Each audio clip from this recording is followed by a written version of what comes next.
Amém. Amém. Bom, graças ao Senhor por esta mensagem.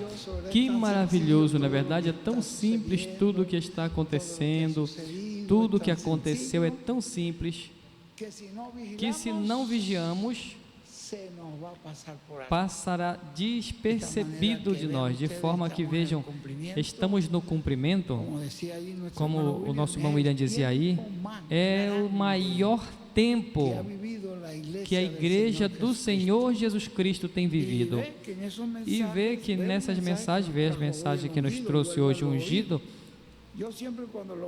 Sempre quando eu volto a ouvir, eu recebo mais e entendo mais.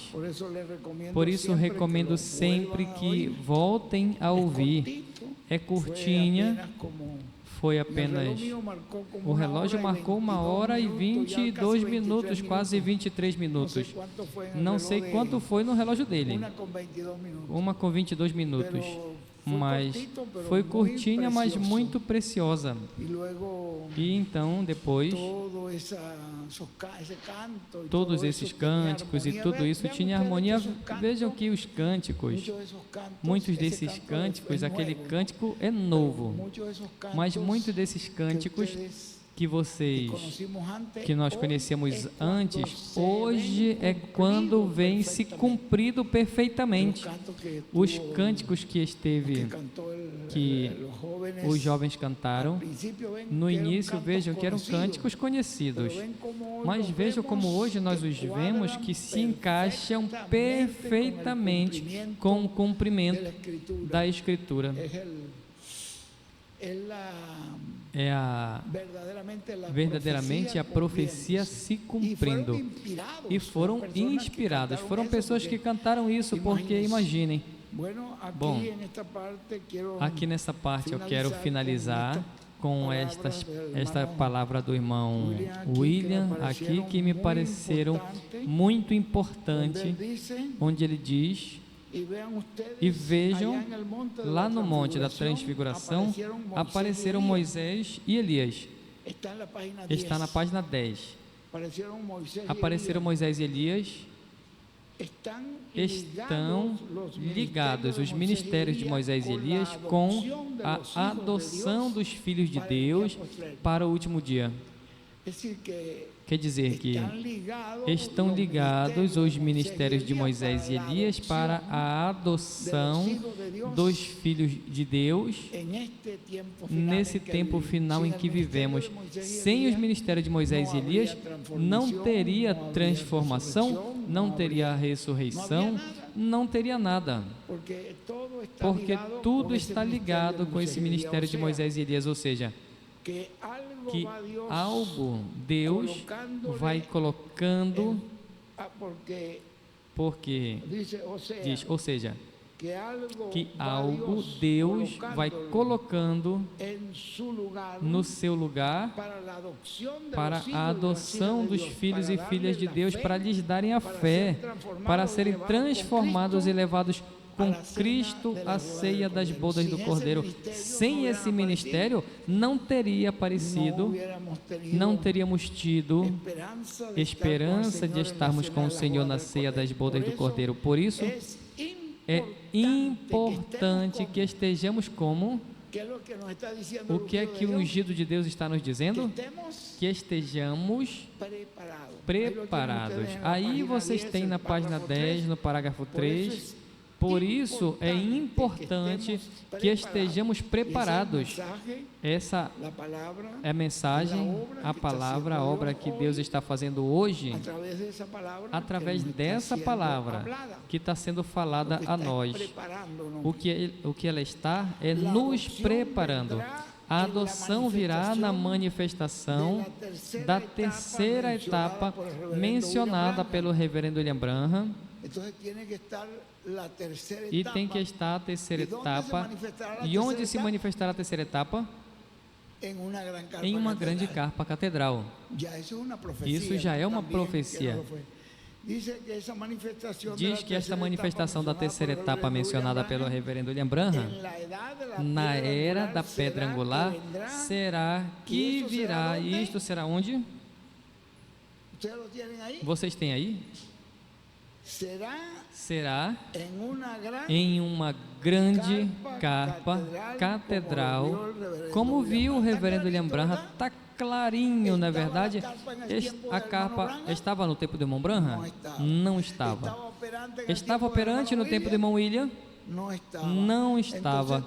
Então terá que ter o ministério depois que o irmão Branham se fosse, depois que o irmão William se fosse, para poder fazer possível tudo isso, toda esta profecia que nos trouxe o nosso irmão William Souto Santiago, porque a capa não estava em operação, mas tinha que haver um ministério para poder fazer isso tudo.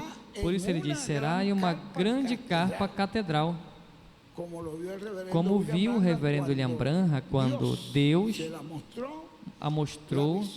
A visão da grande carpa catedral deu ao anjo que o acompanhava, o qual estava acompanhando, e lhe falou.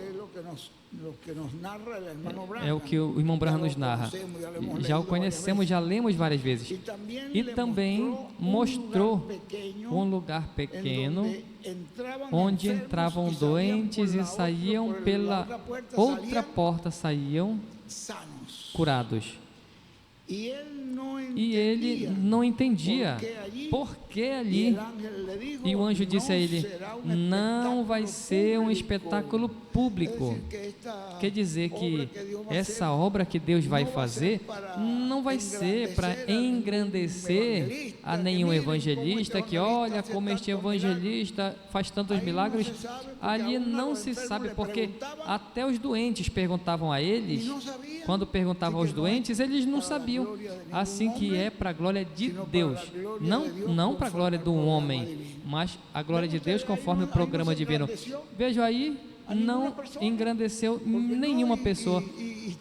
Porque o que está acontecendo ali? O irmão Branham diz que não entendia isso, que o Senhor lhe disse que não ia ser um espetáculo público, não vai ser um espetáculo público como antes, como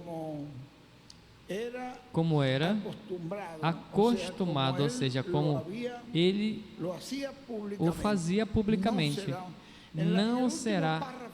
No último parágrafo diz, e vejam o que diz o último parágrafo. Depois, também ele viu ali que coisa? A coluna de fogo, o anjo do pacto, o Espírito Santo, que voou até esse lugar também. Voou de onde o irmão Branham estava e se pousou nesse lugar. Se o irmão Branham viu isso e foi assim, pois, irmãos, tenha certeza de que quem está fazendo a obra ali é a coluna de fogo. Então tenha por seguro que, como aconteceu, aqui também ele falou isso, o que aconteceu com o tabernáculo de Moisés, que quando terminou, a coluna de fogo entrou a esse lugar, e então a presença de Deus estava ali.